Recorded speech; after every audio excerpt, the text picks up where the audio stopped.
ChatGerry, longevity resulting from 3 lifestyles and 2 biomarkers across 2 nations and 1 individual patient number 1512, BPT070, January 23, 2026, Gerald C. Shu, Eclairem Foundation.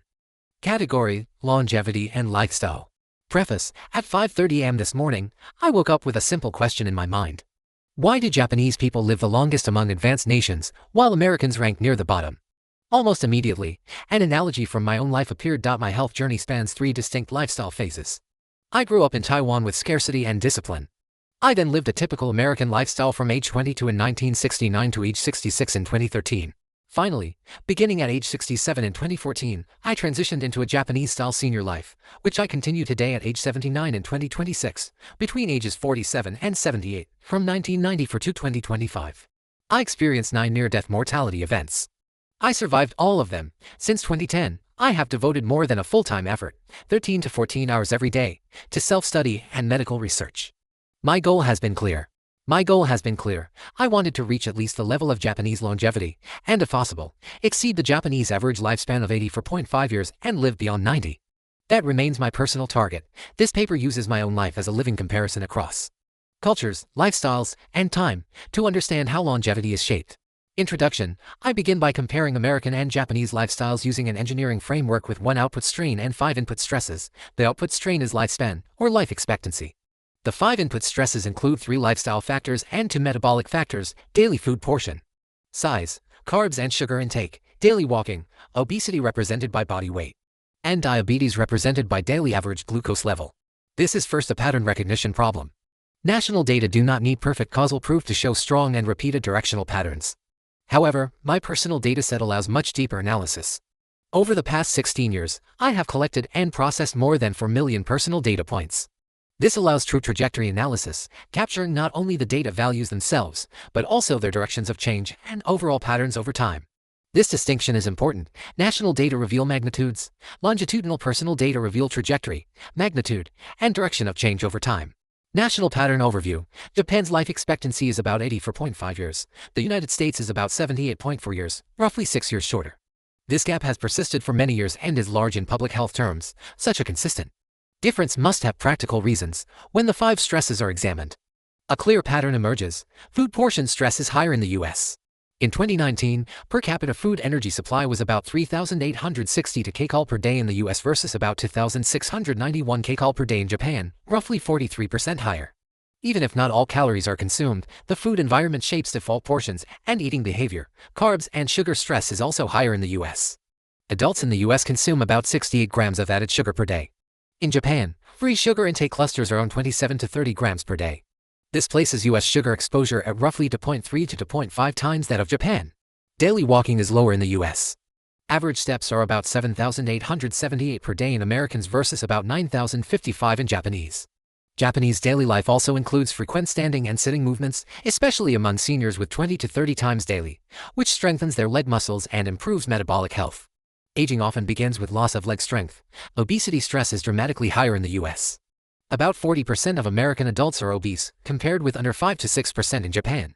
This gap is too large to dismiss as measurement bias. Diabetes prevalence follows the same direction. In 2024, diabetes prevalence was about 13.7% in the US and about 8.1% in Japan. Roughly 1.7 times higher in the US. When excessive food energy and carbs sugar intake persist.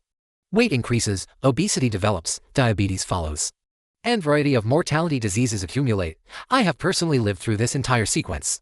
Pattern recognition summary. All 5 stresses point in the same direction. The US operates under higher chronic metabolic load than Japan. It is therefore not surprising that lifespan is shorter. This is what engineers call a coherent system pattern, where independent inputs align with the same output. Other reality checks. Longevity is not determined only by these 5 stresses. The US has higher injury, violence, and overdose deaths, while Japan has its own risks such as high salt intake. Still, about 80% to 85% of deaths in the US come from chronic metabolic diseases. These dominate lifespan. Outcomes. Static snapshot versus dynamic trajectory movie. The national comparison is a static snapshot, like a camera picture. It provides context but cannot show how disease develops or reverses.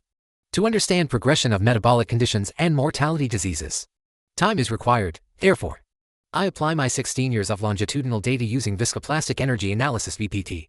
This transforms analysis from a still image into a movie, showing cumulative damage, partial recovery, and trajectory bending. Nations have large inertia. So even decades of data often look static. A single individual, with deliberate intervention and dense data, can reveal cause and result clearly. VMT results in brief. I used age difference, health age minus biological age, as the output strain.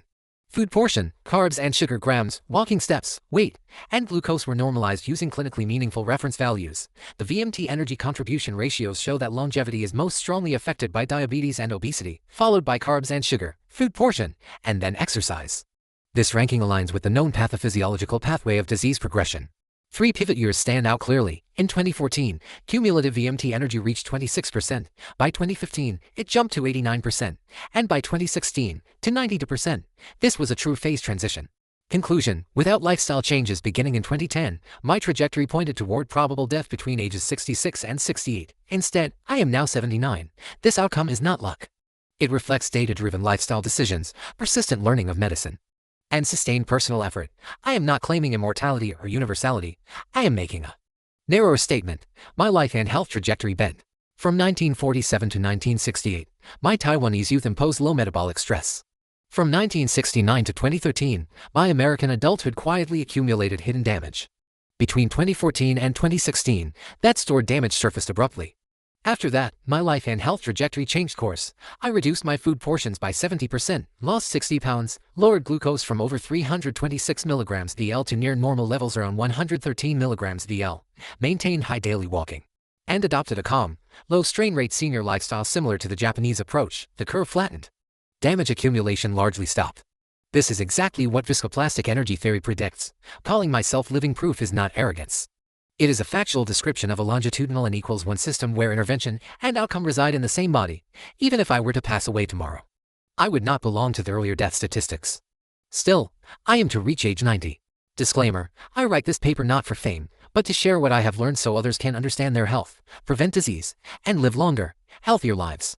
This content is for educational reference only and not medical advice. No doctor-patient relationship is created. You may share this summary freely, but it must not be altered or republished as your own. All intellectual property rights belong to the author, Gerald CHSU.